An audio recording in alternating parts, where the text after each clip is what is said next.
Hi, what's up? I'm Marcus, and today I'm stuck at home because I've been suspended from school. I think it's kind of unfair. I was just trying to speak up because I thought Mr. Lean was being kind of biased. Maybe I'm being kind of biased too. See what you think.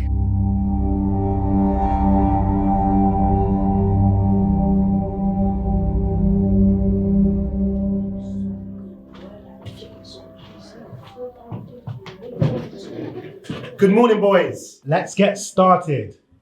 Kyle, who can tell me why you're here today? Yes, Victor. Miss Edge said it's for career talk. Correct. So who can tell me what they want to do when they're older? I just want to make easy money, you get me? And what's your plan for achieving that? Who cares? Certainly not me. Does anybody have anything sensible to say? Yes, Victor. My mum says I could become a doctor or lawyer, but I'm not too sure. Well, you should be. You think? Absolutely. But don't you have to go to uni and study forever before you get any money? Exactly as long. I want my paper now. I say again, Marcus, what's your plan for achieving that? Become a footballer, perhaps? Or maybe even a rapper? What kind of assumption is that? You think that's what man can aim for? Just because we're from the ends don't mean we're dumb. It's like he's decided who we are before we even get a chance to show him. I didn't mean it like that. I just meant... You just meant what? That we should settle for less? No, that's not what I was implying. I believe that anyone can achieve their dreams, regardless of where they come from. Right, because we're all here to kick balls, spit some bars. I would love to do something like that, but my parents would never let me. It's all about education for them. And you don't say anything about that. Why? Because you see this nerd as a smart one because his parents are stacked with a 1 yard and the rest of us no hopers because we come from the ends. Trust me, Marcus. I see the potential in all of you. Well, you have a funny way of showing it. You talk about potential, but it feels like you're labelling us. Like we're products of our environments. We're better than that, sir. Look, I understand, and I'm sorry. Now can we please move on? What if you don't want to move on? What if we actually do want to talk about this? Marcus, You don't get it, do you? You think you know us, but you ain't got a clue about how we feel or what it's like to live on the ends. Marcus, please. Shut up! Marks don't. You'll get excluded. It's calm, fam. Let's cut. This guy's a joker. One day, I'm gonna come back to this dump and shove your careers day back down your throat. Trust me.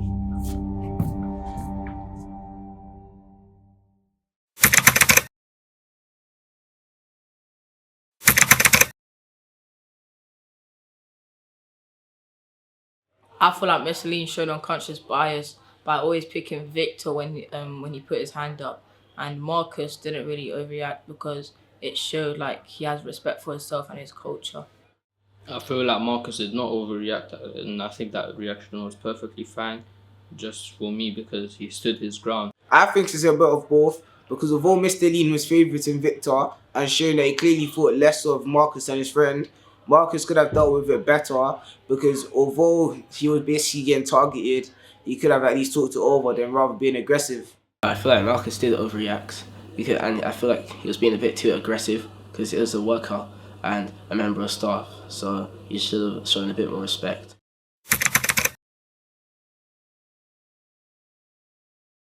I feel like Marcus should be punished, but also the teacher should also be punished because he was still being rude to Marcus as well.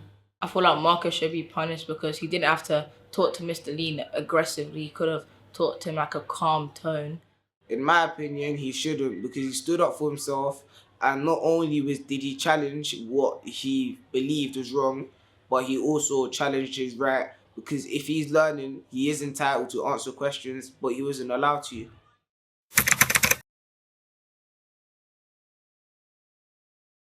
Actually, yeah, like whenever I sometimes go to the shop, they always stare at me like, as if I'm gonna steal something. And yeah, and then whenever I put the stuff on the counter, they always ask, is that it? So maybe yeah. Yes, I feel like I've been a victim of unconscious bias because me and my white friend got on a bus and we both didn't have our Oyster cards, but the white bus driver stopped me and kicked me off the bus when I didn't have my Oyster card, but he let my white friend go. So I walked into a Tesco.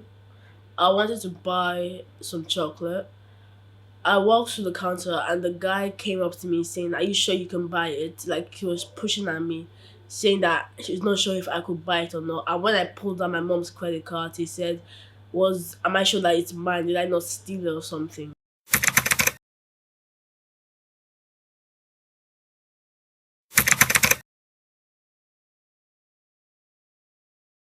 I don't think there's ever going to be a day that unconscious bias exists. Because even if it's not racial bias or anything, there's always going to be a bias. Because, like, let's say I've seen people, let's say even football, you pick people because you've seen people like him play the same way. So if I've seen someone unconsciously, if I see a fat kid and a normal kid, even if the fat kid's better at football, I would normally pick the normal kid. So I think unconscious bias is never gonna go away. It's a nice idea, but not in my lifetime. No, I don't feel like it could never exist anymore because the world has really pushed it into our system and made it. Even parents are making their kids do it to other people and other black kids and just to everybody that's not like them. So no. It's a norm of society, and as long as society exists, unconscious bias will always be here.